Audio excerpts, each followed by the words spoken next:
Well, the team actually really enjoys your blogs. You're obviously very blogging. Politics, and you also live in the real world. And I think that's a good combination. I try to. Thank you. Thank you so much.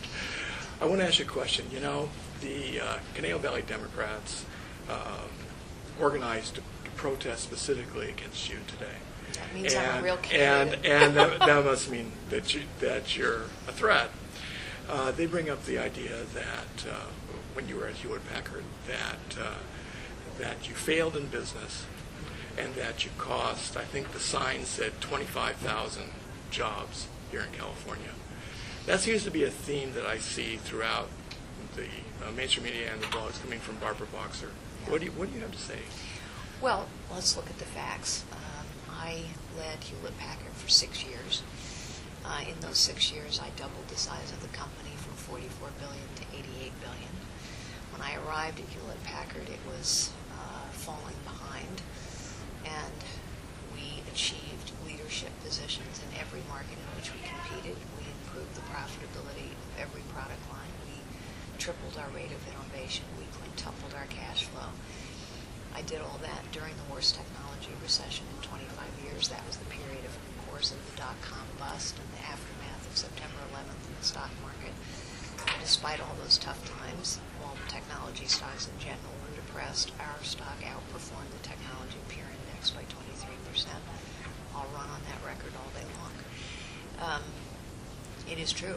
I had to lay off a lot of people. We were going through a very tough time. But sometimes, if you go through the tough times and make the tough choices that are necessary, a company or a country or a state can emerge stronger and better. And indeed, by the time I left, Hewlett-Packard was growing at almost 10%. And net, we had created jobs so that we had more employees by the time I left than either pre-merger Compaq or pre-merger Hewlett-Packard had. So I think the facts are our friends, and we'll just talk about the facts all day long. I see the continuing theme about loss of jobs. I think I see frustration from Californians in that whenever they have customer support for their computers, they get a call center in another country. And they're saying, well, there are people here that are unemployed. Why are the calls going to India?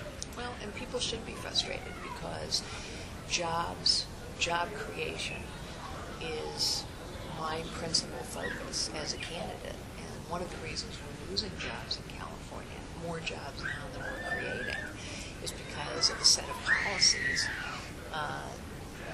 that make it very difficult to create jobs here.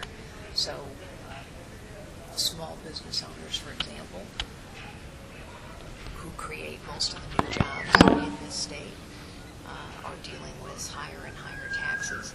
The government is getting bigger and bigger, and yet providing poorer and poorer services.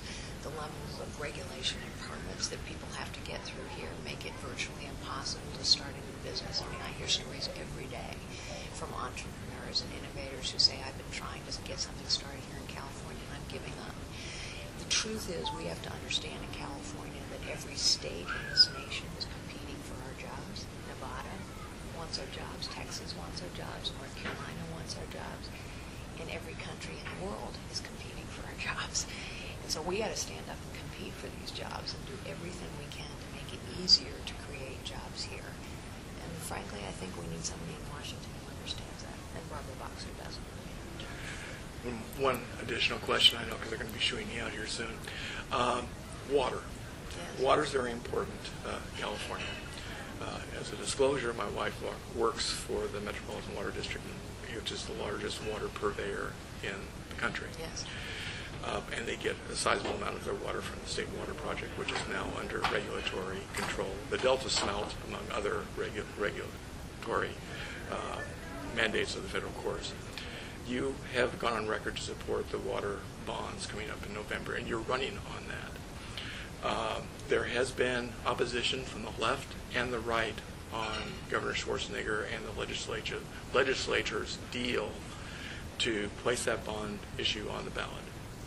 How do you justify the expense of paying for the bonds when the California budget is in such a deficit, and how do you go against the criticism of the left and the right on spending the money. You know, the population in California has doubled in the last 30 years, and yet we haven't built a new water storage or conveyance facility in 30 years. A state cannot grow if it can't ensure an adequate, reliable water supply. So this is an investment that is long overdue.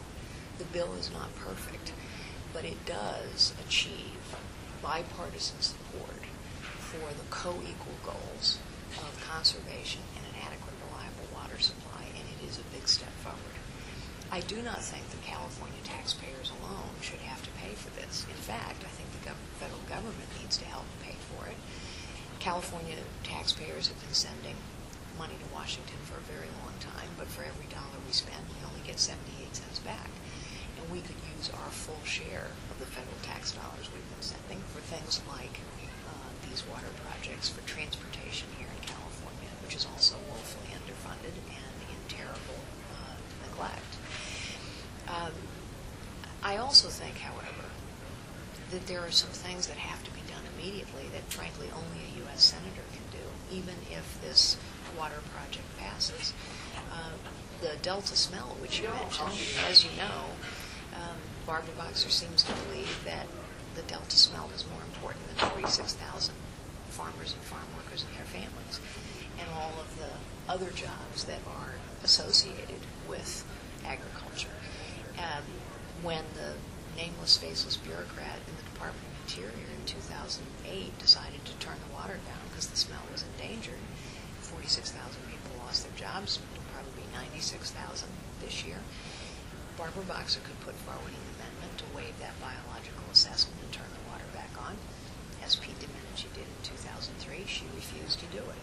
So it's not simply that California has to take matters into our own hands and invest in the infrastructure that we need. We also need a U.S. Senator who has the common sense to know that 46,000 jobs and all the associated jobs that go along with those are actually more important right now than a little fish called the smelt, particularly when the science is unclear, as it is. All right. I think that's all we have time for. Thank you so much. It's great to meet you. It's very nice to meet you. We'll see you all. All right. That's good. I look forward to it. If I break a tooth, I'll